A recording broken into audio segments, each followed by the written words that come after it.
20 years is our anniversary next year. The company has evolved into what it is today, which was a vision of having a one-stop shop. You hire the best of the best. Yes, we do. Everybody here to me is family. Our guiding principles are: be kind, Speak honestly. make it simple, act fairly. Put people over profits. Simple solutions. Hey, good morning, everybody out there in Wildcat Nation. Thanks for joining us again on Monday morning. K-ROG Dollars and Cents with your financial expert, Bruce Porter. And I know that the logo says, the title says the wrong thing. I'll change it later because I forgot to change it before I started things. It probably says something about chain gang or something like that. I don't know, but we'll fix it later. Yeah, we'll fix it. Yeah, sorry about that. Yeah, they're good people anyway. Maybe we should get the chain gang on here. Well, that'd be fun. Yeah, There's talk some some dollars and cents to Financial those guys. acumen there. Yeah. Hey, how was your weekend? My weekend was good. Father's Day. Father's good? Day weekend. We went and we got some barbecue from Jack picked it. It's his favorite place to get barbecue, other than, of course, me. Yeah. You know. Now when let's I see. make it. You have a daughter and 3 boys, right? I have a wife and 3 sons, and There's no who is way that's your often wife. confused my daughter. She's tiny.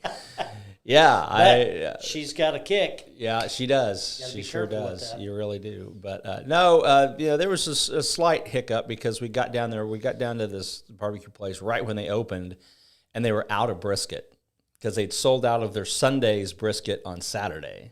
Wow. Yeah, so we were a little disappointed we didn't get any brisket, but we got pulled pork and we got some ribs, and it was pretty good. Took it over to Mom and Dad's house, and we all had a big little family lunch for Father's Day. Oh, that's good. And I got a cutting board, and it's a fancy cutting board with some organizer trays and some drains and some things like that. So that I think that was it's good. I like it. I'm looking forward to using it. But I think my wife, I think it's a little bit of a gift for herself, so that I don't make quite such a mess in the kitchen when I'm getting ready to She's a good manager. do my thing. She's a very good manager. She knows what she needs, Pretty so much she buys you stuff that she good needs. at everything she does. Well, yeah, she's built me this whole outdoor kitchen, and I've discovered now she doesn't have to cook because I'm doing all the good. But no, it's good. She cooks is a lot, smart. and she's a good cook too. I like it Yeah. when she cooks. But Yeah. so good. What about you? Oh, we partied all day long. Let's see. We started out with church, and then we had lunch, and then we just had good family time. Then we had dinner last night,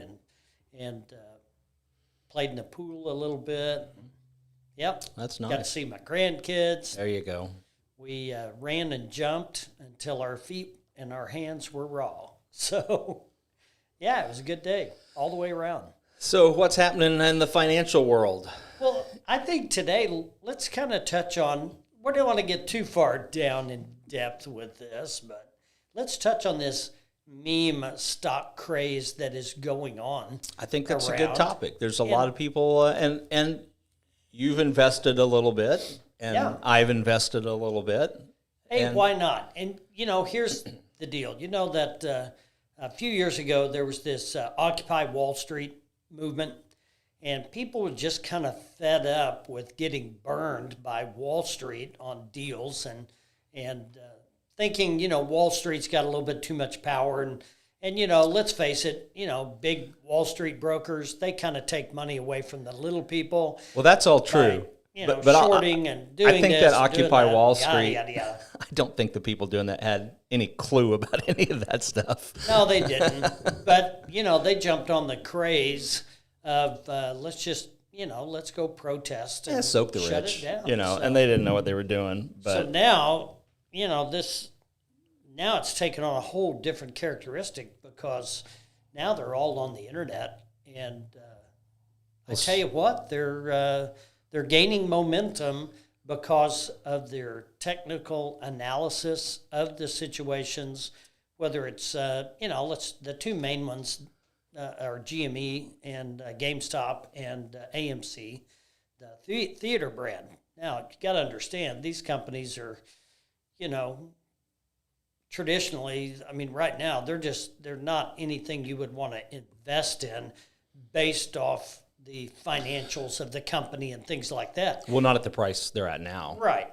These companies are being invested in right now because of the situation with the big hedge funds that are shorting the stock. They're betting on the companies to fail. So let's That's talk what a short is. And yeah, and let's talk about the details because I've seen a lot of nonsense talking about that. I saw one guy post my house.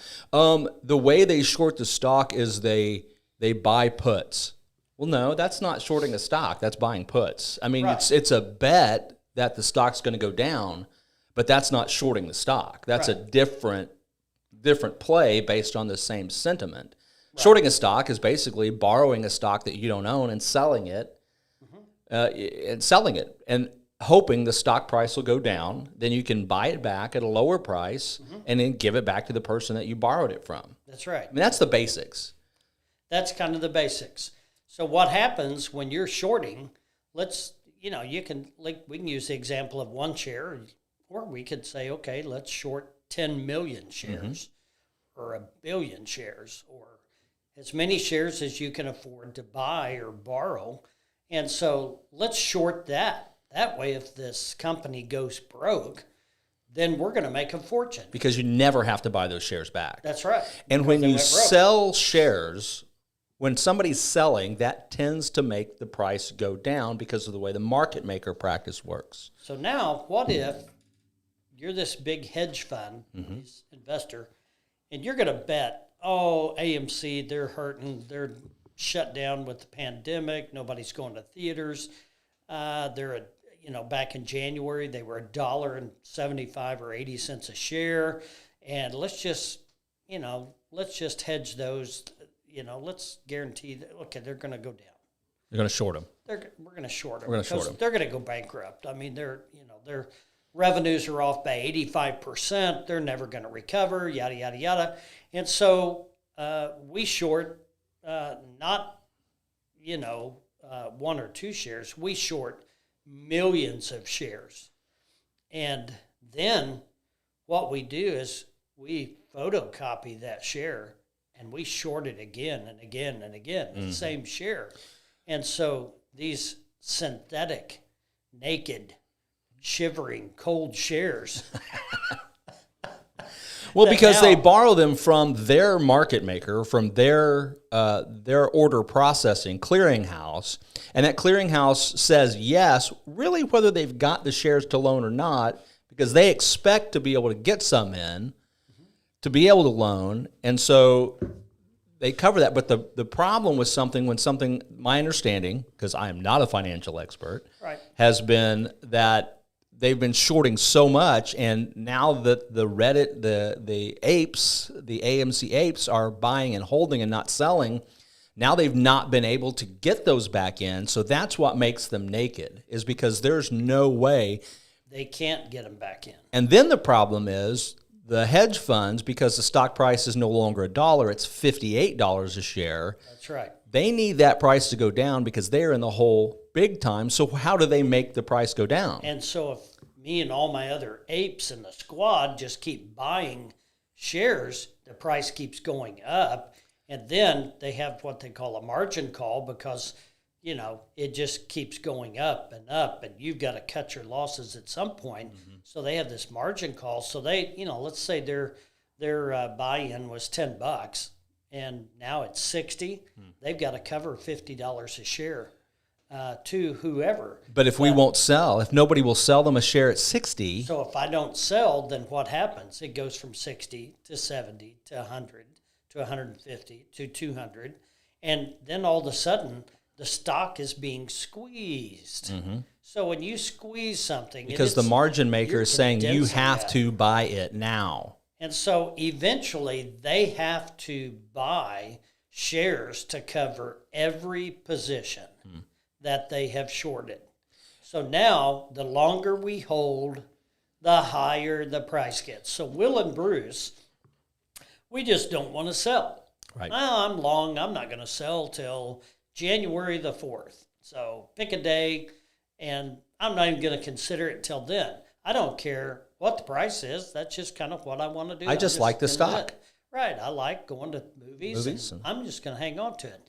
Well, it fundamentally does not make sense, yada, yada, yada. And there's all this FUD coming out on the internet. Fear, uncertainty, doubt, and distraction. That's right. And so they're pushing this out on the internet to try to dissuade people from holding the stock, and they create that fear, and everybody goes, oh, we better sell before it goes down. And so what they've done, they've just accomplished their mission. This is an absolute jungle warfare out here in the middle of the stock market. And so in a nutshell, and this is for entertainment purposes, and we're not giving financial advice over the internet. No, we're not. Now this is really warfare with these multi-billion-dollar hedge funds that have basically been betting on the failure of the United States for years Economy. and making money. Yeah. And then if they find a company they want to rise to the top, they just promote and push that company's stock up until they get it where they want it. And then if they want it to fall, they'll short it, and then they'll shove those shares down, and they'll use manipulation tactics. Well, and they to basically do that. bankrupted Toys R Us. That's how they. Oh, absolutely. They did it on purpose. Yeah, they did it on purpose. Market makers, the hedge funds, they absolutely put Toys R Us out of business just because they could and they wanted to make money. Yep. And they've been lining their pockets for years with our money.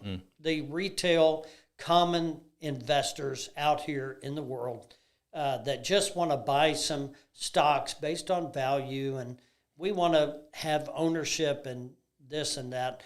And these hedge funds manipulate it, and they force people to panic and sell, and they take the money and run. And the interesting thing about the AMC thing is you've got 80% of the outstanding shares, the float, owned by retail investors, apes, basically. That's right. And so, who's selling? You keep seeing these sell orders. Who's selling? It has to be the hedge funds. Well, there's 20%. Here's what's happening. People are getting a little bit greedy, and so I don't know if there's 20%, but let's keep it simple. There's 20% day traders and people manipulating stock, and you can buy it at 50 today and it goes up to 55. You made 10%. You can sell it. And if you're a day trader, you're going to be buying and selling stocks several times a day in order to create profit. Well, that's what the business is all about. Yep. But if you are in it for the long haul and you really kind of see the light at the end of the tunnel here, which is if you hold it long enough, it'll be squeezed to such a price that it is life-changing. And so there are people that are just saying, you know what, I'm not a market expert. I'm just going to buy and hold. And, the average share count per retail investor is between 120 and 140 shares per person. So we're not talking sophisticated people that have, hundreds or thousands of shares. We're talking about folks that have scraped together enough money to buy 120 shares, and they're just hanging on to it because, I'm like my daddy taught me. I'm going to hang on to it. Well, they're working a day job. They're working a wage. That's right. They're not rich people. They've got 100 shares of AMC.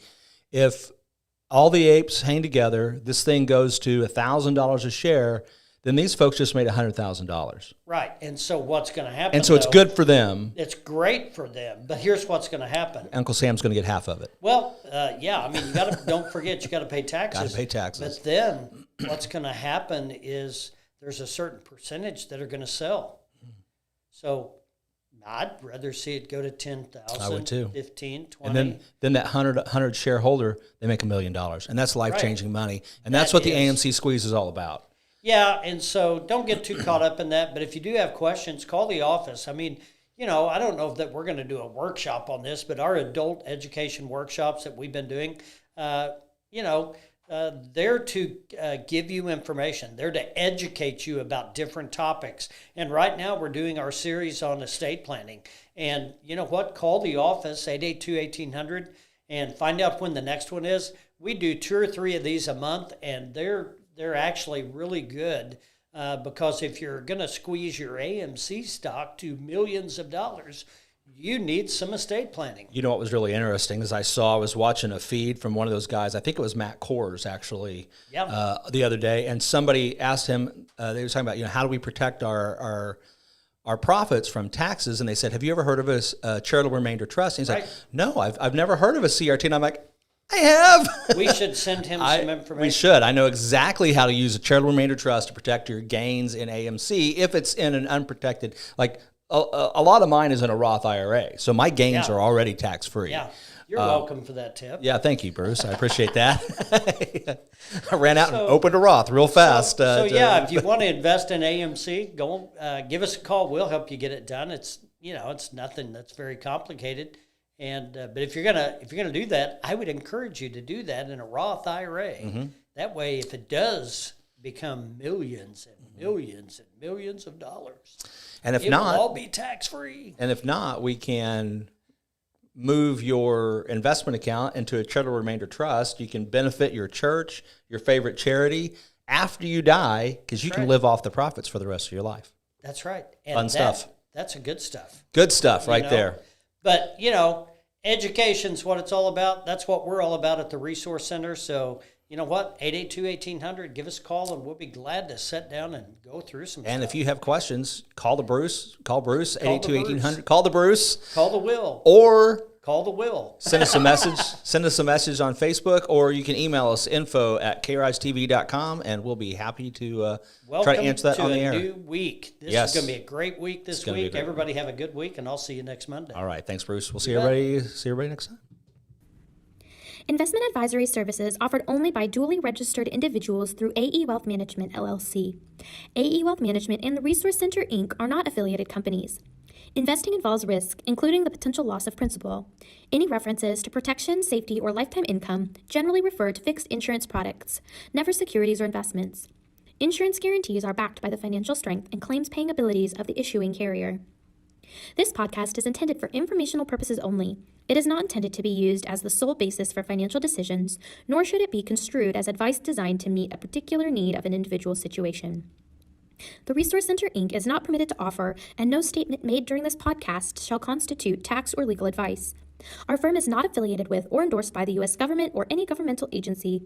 The information and opinions contained herein, provided by third parties, have been obtained from sources believed to be reliable, but accuracy and completeness cannot be guaranteed by the Resource Center, Inc. This podcast is a paid placement.